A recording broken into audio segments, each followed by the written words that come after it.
आज संपूर्ण मातंग समाजाच्या वतीने धाराशिव जिल्हा अधीक्षक असतील व कलेक्टर असतील यांना आम्ही समाजाच्या वतीने निवेदन देण्यात आलेलं आहे।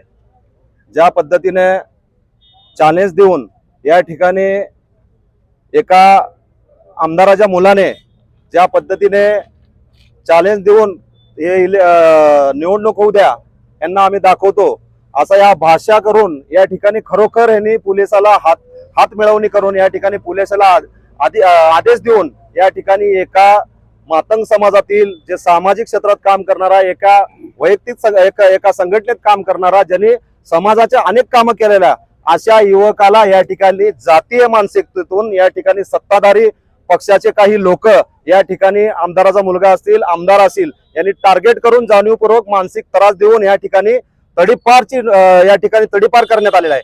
खरोखर हे तडीपार अत्यंत संपूर्ण तुम्हाला या ठिकाणी मीडियाच्या माध्यमातून सांगतो ही तडीपार खोटे आहे। कारण कायद्यानुसार ज्या पद्धतीने एखाद्याला आपण हद्दपार करतोय त्याला 2 नोटिसा दिल्या जातात। पहिला नोटीस बजावली जाते हे तुमचं म्हणणं मांडण्यासाठी, त्याला तसं काही प्रकार घडला नाही। डायरेक्ट नोटीस आली आणि रात्री 10-11 वाजता नोटीस आली आणि डायरेक्ट उचलून पोलिसांनी हद्दपार केला। खरोखर हे पोलिसांनी या ठिकाणी जे DYSP आहे या DYSP ची या ठिकाणी चौकशी झाली पाहिजे आणि जे कोणी त्यांच्या इंस्टाग्रामवर पेजवर या ठिकाणी ओपन चॅलेंज करून या ठिकाणी आम्हाला मातंग समाजाला या ठिकाणी चॅलेंज करतात की आम्ही या ठिकाणी कार्यक्रम करू, जर असं होत असेल येणाऱ्या काळात या ठिकाणी आम्ही आता लोकशाहीच्या मार्गाने या ठिकाणी संविधानिक मार्गाने या ठिकाणी आम्ही निवेदन दिलोय, आम्ही आंदोलन करतोय, आम्ही सांगतोय ज्या पद्धतीने या ठिकाणी हे प्रकार घडतोय तुळजापूर तालुक्यामध्ये तो बंद झाला पाहिजे आणि DYSP ची बदली झाली पाहिजे। ही जे झाले तडीपार आहे ही रद्द झाली पाहिजे। अन्यायता येणाऱ्या काळात राज्यातील सर्व मातंग समाज या ठिकाणी रस्त्यावर उतरल्याशिवाय राहणार नाही आणि जे दोषी जे कोणी अधिकारी आहेत जाणीवपूर्वक केलेले आहेत त्यांच्यावर अट्रॉसिटी ऍक्ट प्रमाणे गुन्हा दाखल झाला पाहिजे ही आमची प्रथमतः मागणी आहे। जर येणाऱ्या काळात झालं नाही तर संपूर्ण राज्यातील मातंग समाज हा फक्त धाराशिव पुरता मर्यादित हा विषय राहणार नाही, लक्षात घ्या। पूर्ण राज्यभर हा विषय होईल आणि येणाऱ्या काळात या सत्ताधारी लोकांना या ठिकाणी असणारे प्रस्थापिकाला या ठिकाणी मातंग समाजाची ताकद आम्ही दाखवल्याशिवाय राहणार नाही। पोलीस अधीक्षक म्हणले की आम्ही ह्या ठिकाणी हे जे दिलेलं निवेदन आहे हे जे दिलेले निवेदन आहे ह्याची आम्ही सखोल चौकशी करून दोषीवर कारवाई करू, परंतु आम्ही पोलीस प्रशासनाला या ठिकाणी दाखवून दिले यांनी खोटे कसं ज्या FIR मध्ये ह्या कचरू सकटचं नावच नाही असे 2-3 FIR विनाकारण लादले गेले आणि तडीपारची नोटीस दिली। काय संबंध आहे? म्हणजे एखादा तुम्ही श्रीमंताला वेगळा कायदा आणि गरीबाला वेगळा कायदा। आज त्या कचरू सकटच्या पाठीमागे संपूर्ण समाज आहे आणि फक्त हा कचरू सकटचाच विषय नाही, येणाऱ्या काळात जर असा समाजाला कोण टार्गेट करावं असेल तर समाज या ठिकाणी समाजातले युवक या ठिकाणी रस्त्यावर उतरतील।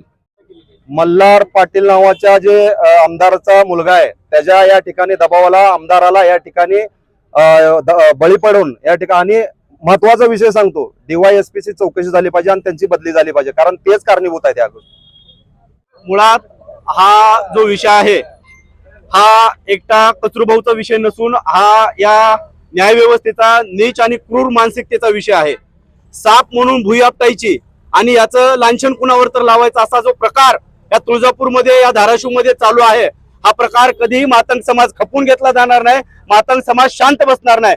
मुळात ज्या FIR मध्ये नावच नाही त्याचे गुन्हे लादले गेले आणि त्याच्यावर हद्दपारीची नोटीस केली, याच्यामध्ये कचरूभाऊनं म्हणणं मांडलं होतं त्याची शहानिशा करायचं काम कोणाचं असेल तर या ठिकाणी ज्यांनी ही FIR काढली त्याच्या विरुद्ध पहिले तर गुन्हे दाखल झाले पाहिजेत। अट्रॉसिटीचा सेक्शन 4 च्या अंतर्गत याच्यामध्ये जे दोषी असतील त्यांच्यावर गुन्हे दाखल करा, तो PI ऍडिशनल SP असतील यांना या गुन्ह्यामध्ये दाखल झालं पाहिजे।